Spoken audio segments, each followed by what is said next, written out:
What's going on, YouTube? I am Germ here, and as you guys can see on the screen today, we are looking at my Steam inventory because very recently I have added a new investment to it that I wanted to talk about. Obviously, you guys can see on the screen here that I really like Stockholm. I think it's a really cool set. I own a ton of Stockholm stuff. I think it comes at a perfect time where it's like a few years old now, but it was also at a time where the game wasn't as popular as it is right now. It was still very popular, so it was still cool, but it's not huge supply, overinvested, anything like that. But we're not going to be talking about Stockholm capsules, even though obviously I have a ton of those. We're going to be talking about something different from Stockholm that I think could be a potential very good investment. But first, a word from today's sponsor. Today's video is sponsored by Skins Monkey. This is an automated CS2 trading platform that allows you to turn your skins into some new ones instantly. Select the items that you are looking to get rid of, find some stuff that you think looks cool, and then click on trade items, and they're going to send that new stuff your way. Use code GERM on the site right now to get an up to free $5 bonus when you make a $100 trade or more. Code GERM will also get you an extra 5% deposit bonus on top of the 30% deposit bonus that they already have. Skins Monkey is an awesome site, awesome service. They're going to be linked in the description below. They're going to be the pinned comment. Thank you so much to them for sponsoring this video. Let's get into it.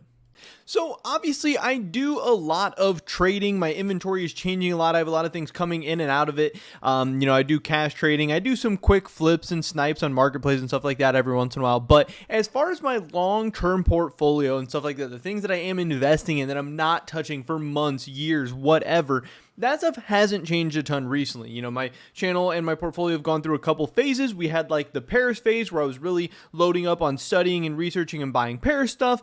And then obviously as Paris started to cool off a little bit, I have my Paris stuff that I'm comfortable with holding for the medium to long term. Then I started going into cases a little bit, and I started buying cases and trying to build up a nice little portfolio of that. And I'm still not totally done. I still definitely want to continue to buy cases and stuff like that, but I've started to research a lot about cases, learn a lot about them, their potential, what makes a good case, bad case, all that stuff. And I've started to make a lot of videos about that. And now I'm starting to, while continuing to buy cases and add to my case position, starting to make another transition, and that is into patches, because I think patches are a very interesting kind of subset in the CS investing community right now, because patches are weird because they're not all that popular and they don't get released all the time. It doesn't seem like Valve necessarily loves them. You know, they're nowhere near like the popularity of stickers or weapons or skins or anything like that, but patches are interesting, especially because in CS2 agents have gotten some buffs. You know, agents are being featured more often, agents are being used and pushed more often. You can look down, you can see more of your body, you can see your legs, you can see your arms and stuff like that. We now have the pre-match and the halftime and the post-match screen where you get to see everybody's agents and stuff like that. So patches are getting featured more and more than ever.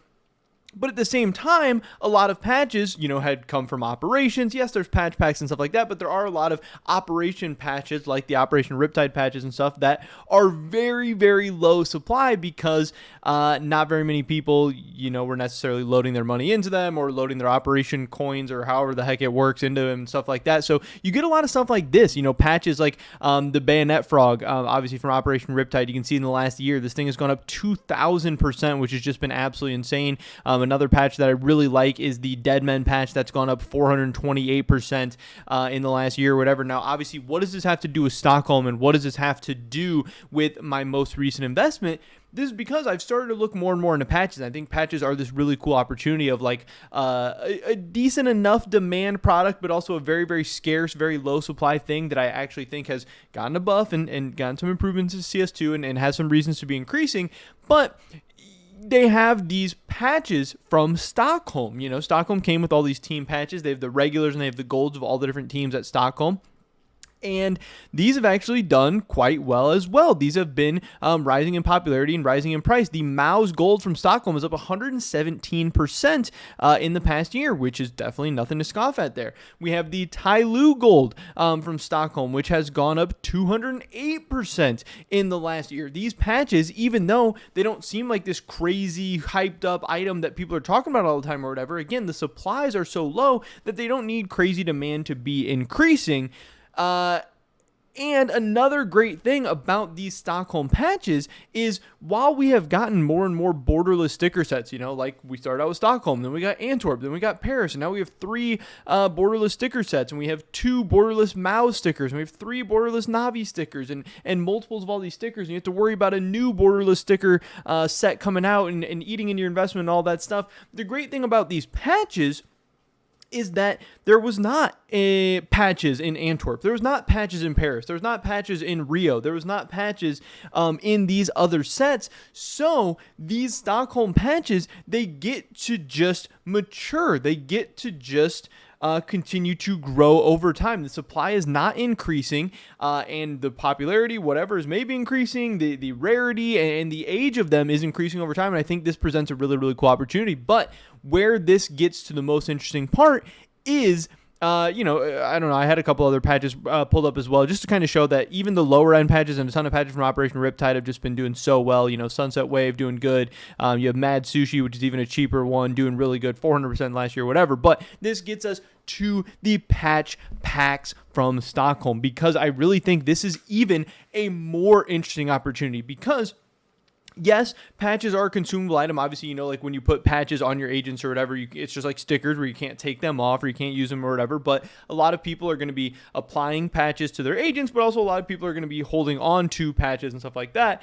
And the only way that we're going to be able to get a lot of these patches, these, Tyloo Golds or these Mao's Golds or these really high-end team patches, is going to be from these patch packs. And again, this is another item where patch packs are not being released in the new majors. There's no Antwerp patch pack or Paris patch pack or whatever. And again, as these are being opened up to try and pull some of these really high tier items, this is going to be a supply that is going to continue to decrease. And we know people love opening things. We know this whole, obviously, loot box system and all this stuff is a very, very profitable system. Cases have been amazing investments. Capsules have been amazing investments. But are patch packs an amazing investment as well? And when you start to look at the numbers, it seems like yes. Now, in the past year, this Challenger patch pack is up 83%. Now, obviously, it hasn't seen quite the returns as some of those team patches and stuff like that. But maybe it's too late to get in on those team patches. Maybe the patch packs is going to continue to go up over time to keep up with that. Or, hey, maybe 80% increase in a year is still a really, really solid return, that you should be pretty happy overall to have. We have something like the Stockholm Contenders patch pack, when the past year has gone up 163%. And then you have the Legends patch pack, which has gone up 85% in the past year. So a lot of these patch packs are doing very, very well. And again, this isn't something that you have to worry about. Very likely, we don't know what the Copenhagen Major is going to have, but we know the last couple majors have not had patch packs. So it seems like a reasonable conclusion to say that the Copenhagen Major is probably not going to have patch packs. So all of a sudden, I think some of these team patches, but a lot of them seem to have risen up a ton and seem to be pretty expensive and maybe getting to the point where they aren't great investments anymore. I think the patch packs, which are still overall at pretty reasonable prices, or at least cheap enough prices where you could buy a bunch of them, they have room to grow. We can definitely see them increasing, like Legends right now, 533, Contenders 958, and the Challengers 967. I believe these are Steam prices, so I think you can definitely get these for cheaper, because this is obviously my newest investment. I wanted to show this to you guys. This is something new that I have not had in my portfolio before, that I've added recently on top of my Paris stuff and some of my cases and some of the other stuff I have.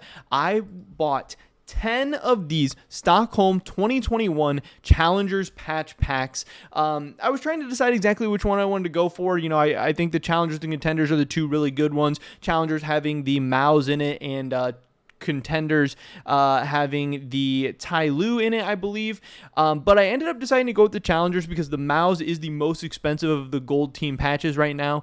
And I do think Maos overall has a lot of investing potential and a lot of fans and a lot of people that like it. Obviously, I know Tyloo is very, very popular as well, and it's been absolutely on fire recently. But I don't know. I just wanted to go with the Maos. It is the most expensive patch pack right now, but they're very, very close. The Maos and the Tyloo are very close. The Challengers and Contenders patch packs are very close. But I did decide to buy 10 of these. I got these pretty much at market price. I saw that they were listed on a CS Float for right around exactly buff price. I tried putting them into my cart and deciding if I wanted to buy them or whatever, and then they were gone. So somebody was buying these up pretty quickly, and I ended up reaching out to the seller to be like, hey man, I saw you had these listed, I put them in my cart, somebody bought them up, like, do you have any more? He ended up saying that he had a ton more of them that he was looking to sell, or at least willing to part ways with or whatever. So we ended up striking a deal where I was able to get these for I think right around these prices, around $6.70 each. So they haven't really moved so far. I only got these a couple days ago, but this is my newest investment, and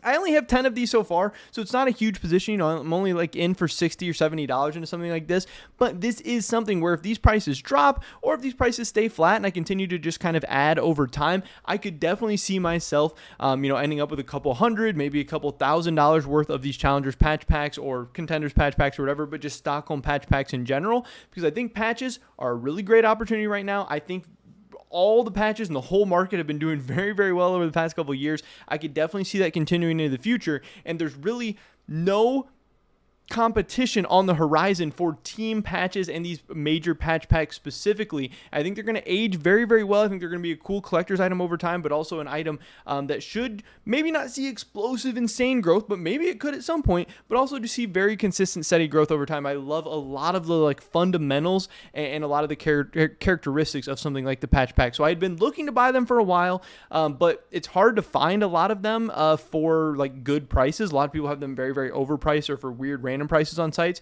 So I finally was able to find a couple of these at a good price that I was happy for, and that's why I've added these to my portfolio. 10 of these Stockholm 2021 Challengers patch packs that I'm very, very excited for, and I can't wait to see how these are going to do over time. But yeah, just want to make a video updating you guys with what's kind of going on and my latest investment. I would love to hear what you guys think. But again, I'm pretty confident in this, and this is something I'm definitely probably going to be buying more of not too far into the future. So I don't know, keep these on your radar for sure. But that's pretty much it for this video today, guys.